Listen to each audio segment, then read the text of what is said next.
Welcome. This is just a brief introduction to the Panzer II. It's actually probably my favorite tank to play at the moment. It can either ruin a game for your team or it can ruin a game for the opposing team, depending on how things unfold during the game, who your opponents are. It's a very slow tank, it's heavy, and it's effectively impotent. It has, what is that, it can penetrate, 17 millimeters of armor, which is next to nothing. Even with premium ammo, you might be doubling that to about 30 something. It really doesn't make that much difference to your team. It's too long to actually get into play. And when it does get into play, unless it's up against the side armor of a T2 or T3, forget it. The only way to play this tank is with premium ammunition. And a full load of premium ammunition will cost you something in the region of 40 to 50,000 credits. And you can expend all of those in a game against experienced T3, and if you're in a T4 game as well, firing premium ammo, you're going to come out making a loss of 50,000 credits every single game. Very few times I've actually come out actually gaining credits in this, and that's mainly because I just haven't engaged. I haven't fired. If you can win a game firing maybe 200 rounds, then you're still going to come out making a loss of 20,000 credits. So this isn't a... this doesn't put credits in the bank, let's put it that way. It bankrupts you. I think that's Wargaming's way of actually, I think, penalising you for driving such a... what is effectively a mobile bunker on T2, T3 games. It is almost unstoppable. There are some weak spots.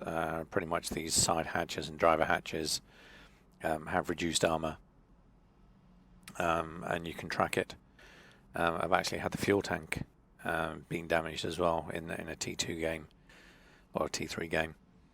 It's not invulnerable. But it is effectively a mobile bunker, and depending upon your opponents and how you react to those opponents, you can basically just drive straight towards them, rumbling, rounds pinging off you. So, with that in mind, let's show you a game.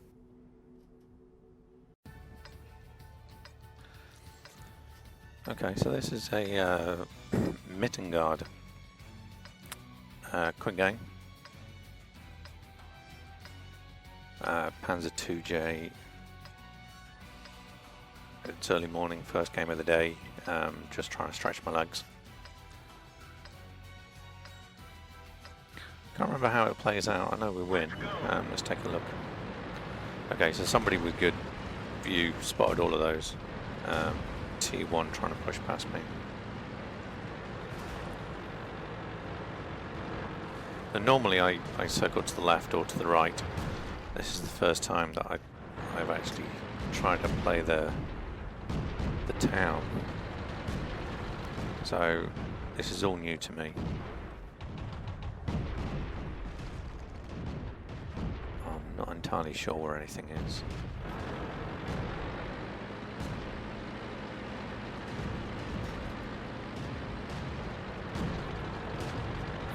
We've got to bring gun cat out. There you go.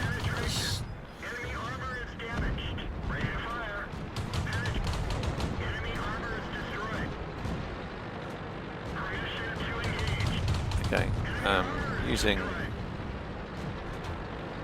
I don't want to call it gold ammo, using premium ammo. These are relatively weak opponents. What's that? Someone just hit me from behind, T15. Can I get him? No. He didn't do any damage, so I'm just going to focus on actually this Bren gun carrier with a 2-pounder looks kind of out of his depth and scared a little bit, so I'm just going to help him out, clear a path.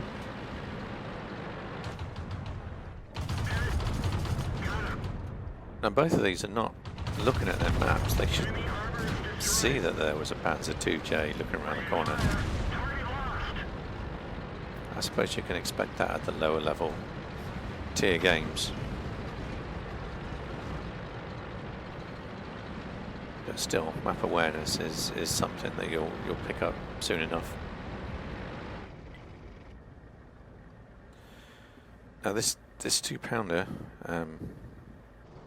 is going off against three tanks, including a T-82.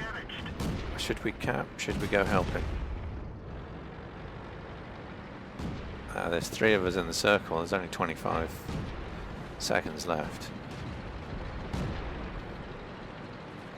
That 2-pounder, there's no way, even if we abandon the cap, we can get there to help him out. So he has a little moan on chat. We'll leave 1 cap in and head back to the circle.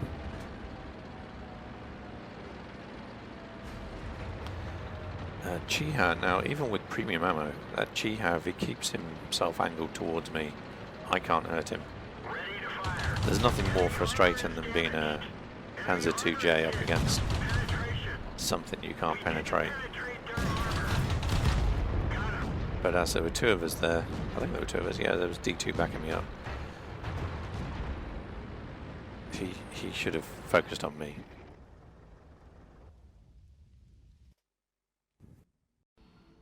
So, having seen the Panzer IIJ in action, I just want to point out some of the stats. I'm not particularly good. I tend to win 50% of the time, lose 50% of the time.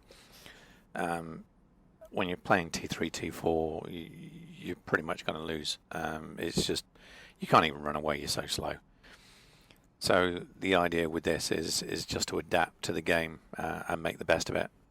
If you could spawn continuously in the tier 2, T3 games, they'd nerf it. You have to lose some games, otherwise they're just going to remove it from the game. Okay, the Panzer IIJ is obviously it's very good for getting certain types of awards, which is steel wall. Let me just show you how easy it is to get certain games, certain medals. Steel wall. Survive the battle, receive the highest number of sort of non-penetrative damage. Very easy to get. You could stand still and just win this. There'll always be a Panzer 1C that runs up to you and tries its luck. I've managed to get high caliber and Top Gun a few times. I have no idea how. I must have been playing mainly tier 2. Fire for effect. Yes, quite a few. Master gunner, yes. Sharpshooter. But what you tend to get here is shell proof. That's pretty much said already. Invincible. Now this does come up quite often in the Panzer IIJ, a lot more than any other tank that I've played. And this is basically the ability to just play a few games without taking any damage at all. Especially if you're lucky enough to spawn into a T2, T3 game.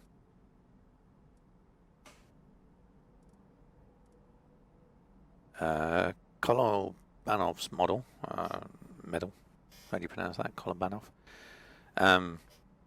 Against 5. Pasucci 3 SPGs, yeah. And destroy at least 4 enemy medals while they're trying to capture the base. Yeah, if you can just basically sit in the... not when you both have a base to be capped, but when you're competing over the same circle, you can just sit in it. They'll drive into it up close and try to shoot you, and you can get that medal quite easily that way.